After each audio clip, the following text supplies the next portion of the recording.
सम्पूर्णमा नमस्कार। मेरो नाम रेशम राणा। सतौटी गाउँपालिका वडा नम्बर 3 साबिक 3 ब्रहमा आज म आएको छु। कयौं वर्षदेखि चाहिँ कृषि गर्दै आउनुभएको आदरणीय व्यक्तित्वसँग आज म कुराकानी गर्नेछु। सम्पूर्णले भिडियो हेर्नुहोला। मेरो च्यानलमा स्वागत छ। धन्यवाद। र तपाईको शुभ नामसँगै यो फर्मको नाम सँगै हामी भिडियो अगाडि बढाउनेछौँ। मेरो नाम इन्द्र बहादुर विश्वकर्मा, सत्य 3 ठुलुम्पेक 3 ब्रह। फर्मको नाम पूर्णिमा अर्गानिक कृषि तथा पशुपक्षी फर्म। हजुर। र तपाईँ चाहिँ कृषि गर्न लागेको कति वर्ष जति भयो? मैले कृषि गर्न लागेको लगभग 14-15 वर्ष जति भयो। यो 14-15 वर्षदेखि चाहिँ कृषि गर्दै आउँदै गर्दा तपाईँलाई चाहिँ कतिको अनुभव छ अहिले चाहिँ? अब यसको हिसाबले हेर्ने हो भने त लगभग अनुभव त धेरै नै छन्। अब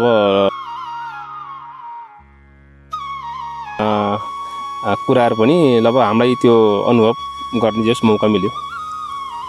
हजुरको यसमा यो कृषि गर्नुपर्छ भन्ने चाहिँ तपाईँलाई कसरी मनमा जाग्यो र कहिलेदेखि चाहिँ यसरी सुरुवात गर्नुभयो? मैले गरेको त कृषि गरेको अनुभव त मेरो 15 वर्ष भयो। अनि म पहिले विदेशमा मलेसिया गएको थिएँ। मलेसिया गएपछि अनि फर्किन पर्यो। अनि फर्किएपछि अब अरू गर्न त खासै त्यस्तो के छ र, नेपालमा बसेपछि त अब गर्ने कृषि नै हो भनेपछि मलाई अब सानैदेखि स्कुल नपढिकन पनि म कृषि पेसामै रमाउने गर्थेँ। र पछिबाट फेरि मलाई कृषि नै गर्नुपर्छ भन्ने एउटा मनबाट जागेर आएर अनि बिस्तारै अब कृषि गर्दै जाँदाखेरि आज लगभग ठुलो अलिकति ठुलो रूपमा गर्न लाग्यो। यसमा सबै कुरा राम्रै छ। सबै कुराहरू अब भनौँ अब मौसमी भन्दा पनि बेमौसमी तरकारी खेती गरियो भने अलिकति पैसा कमाइन्छ। अब बेमौसमीको लागि त अब यति बेला असिनाको प्रकोपहरू बढी हुने, हावाहुरीको प्रकोप बढी हुने, त्यसो भएको हुनाले अलिकति अहिले ठुलै लगानीमा यो हेलनेट राख्न सफल भयो। र यसको खर्च हेर्दाखेरि त लगभग 4.5 देखि 5 लाखसम्मको खर्च भएको छ। अहिले चाहिँ तपाईँको बारीमा चाहिँ के लगाउनु भएको छ? मैले अहिले सिमी, यो तल्लो बारी सिमी छ।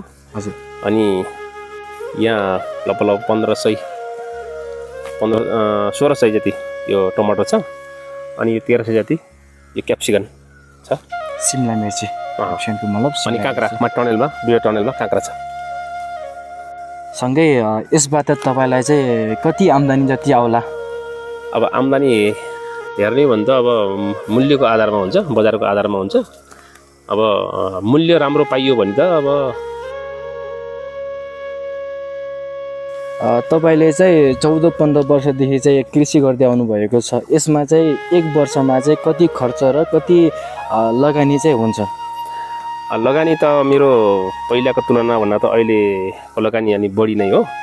अनि अहिले त लगभग बराबरीमा हुन्छ होला। अनि राम्रो मूल्य बजार पाइयो भने अब यही हेलनेट बनाउनै लागेको छ अब 4.5-5 लाख रुपियाँ। हजुर। अब आम्दानी राम्रो मूल्य पायो भने त रुपियाँ नै हो। अहिले म बराबरी नै हुन्छु। अनि अर्को वर्ष संरचना गराउन नपर्ने भएको हुनाले अर्को वर्षबाट बल्ल आम्दानी राम्रै लिन सकिन्छ भन्ने लाग्छ। र यो अहिले सिमला मिर्ची लिएर टमाटर, पहिला चाहिँ सिमला मिर्चीको कुरा गर्नेछु। सिमला मिर्ची चाहिँ तपाईँले चाहिँ कहिलेदेखि चाहिँ बारीमा चाहिँ लगाउनु भएको छ? अहिलेको पहिलो चुट्टी या पहिले पनि लगाउनु हुनुहुन्थ्यो? यो ठुलुम्पेको हकमा हेर्ने भने यो पहिलो अनुभव हो। हजुर। र सत्यवती गाउँपालिकाकै हकमा हेर्ने भने पनि यो सायद पहिलो परीक्षण होला जस्तो लाग्छ मलाई। यो लगाएको अहिले 1 महिना जति भयो। अब यो जेठको पहिलो दोस्रो हप्तादेखि यो सायद टिप्न सुरु हुन्छ होला जस्तो लाग्छ। यसो यो सिमला मिर्ची भयो। सँगै तपाईँको चाहिँ टमाटरमा चाहिँ कति समयमा चाहिँ अब फल्ला पाक्ला कति टाइम लाग्छ? एउटा टमाटरलाई बेर्नादेखि लिएर चाहिँ फल बेच्दासम्मलाई चाहिँ तपाईँलाई कति टाइम जति लाग्छ टमाटरलाई? टमाटरलाई खासमा टमाटर बेर्ना नर्सरी गरेको 20 दिनमा हामीले टमाटर सारिन्छ। सारेपछि बिस्तारै हुर्कँदै जाँदाखेरि अब चिसो महिनामा हुँदाखेरि त अलि टाइम लिन्छ होला, अब गर्मी महिना अब भएको छ। गर्मी महिना भएपछि त अब यो 90 देखि 110 दिनमा यो तयारी हुन्छ। जेठको तेस्रो हप्तामा यो फल बजारमा पुर्याउन सकिन्छ भन्ने लाग्छ। हजुर, सँगै सिमीमा पनि कति टाइम लाग्छ तपाईँको?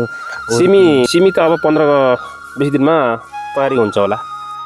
सँगै तपाईँको यो काँक्रा पनि लगाउनु भएको छ। काँक्रा अहिले चाहिँ आज लगाएको कति भयो र चाहिँ कति दिनमा चाहिँ काँक्रा तयारी हुन्छ? यति बेला तयारी हुनुपर्ने हो काँक्रा। यति बेला मेरो यो टनेललाई रिपेयर गर्न परेको हुनाले मेरो केही 15 दिन ढिला भएको हो। अब 15 दिनमा पनि काँक्रा पनि तयारी हुँदैछ। तपाईँले चाहिँ सुन्तलाको बेर्ना पनि रुखहरू पनि म धेरै देखेँ।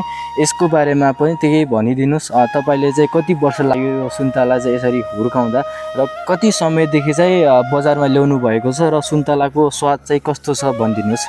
अनि सुन्तला 55वटा बुट्टा छ अहिले। यो लगाएको लगभग 12 वर्ष जति भयो।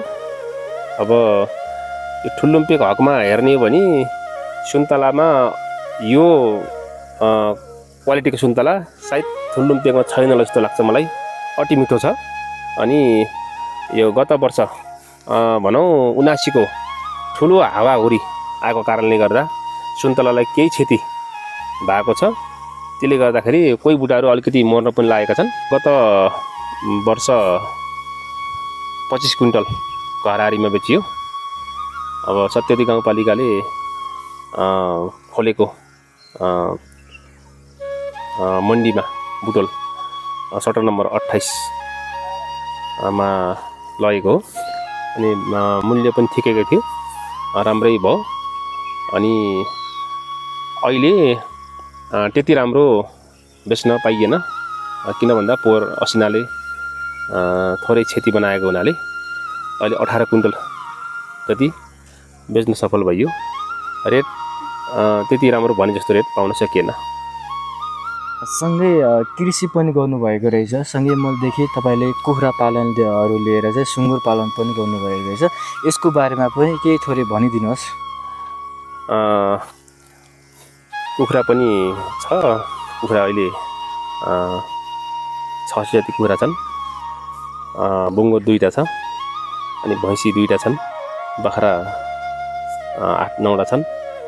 अनि सबै कुरा कामको म्यानेज गर्ने भन्दा कहिले अब अलिकति ठुल्ठुलो कामहरूमा खेतला राखिन्छ।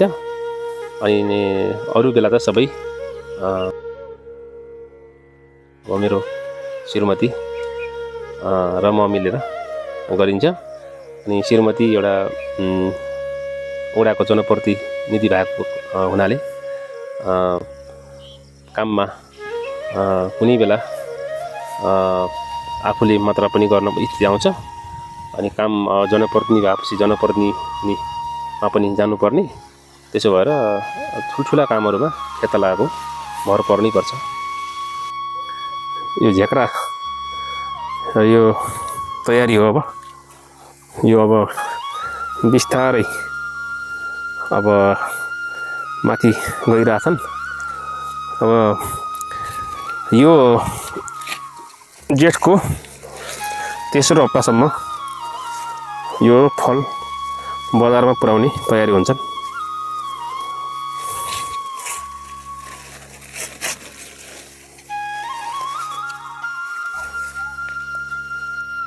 हिमसाना भन्ने जातको टमाटर हो। यो नेपाल हावापानीले अलि धेरै राम्रो सुइटेबल छ। अब यसको बिरुवाहरू पनि महँगो पर्छ।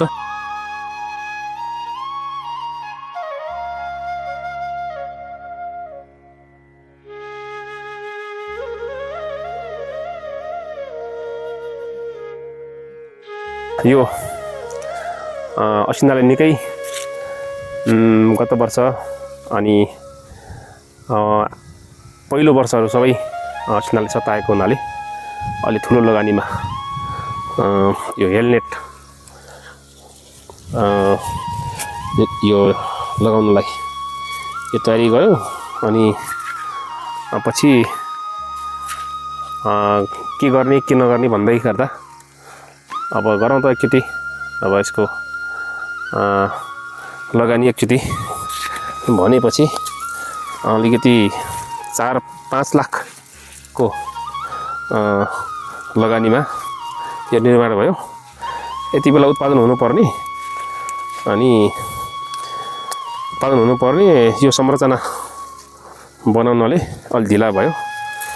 अनि लगानी गरियो सधैँ असिनाले सताइराख्ने, त्यसो भएर पनि हेरौँ अब उत्पादन कस्तो हुन्छ।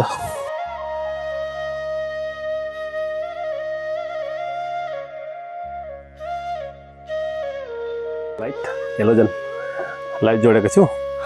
दिनमा अब म्याडम मिटिङमा जानुपर्ने, अत्याधिक घाम भएको हुनाले दिउँसोमा काम गर्न नसकिने, त्यसो भए रातिमा काम गर्नको लागि हेलोजन लाइट अनि बालेर रातिमा मजाले शीतलमा काम गरिन्छ। अब यो ठोपा सिँचाइको कुरा गर्ने हो भने यो अहिले ज्ञान केन्द्रले केही सपोर्ट गरेको छ। अनि यो ठोपा सिँचाइले प्रत्येक लाइनमा पाइप छ। अनि यहाँबाट छोडिदियो भने सबै लाइनमा जान्छन्। अनि पाइप लतार्दै अनि पानी हाल्दै गर्न पर्दैन। यो एकदम सजिलो सिस्टम हो।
Thanks for watching.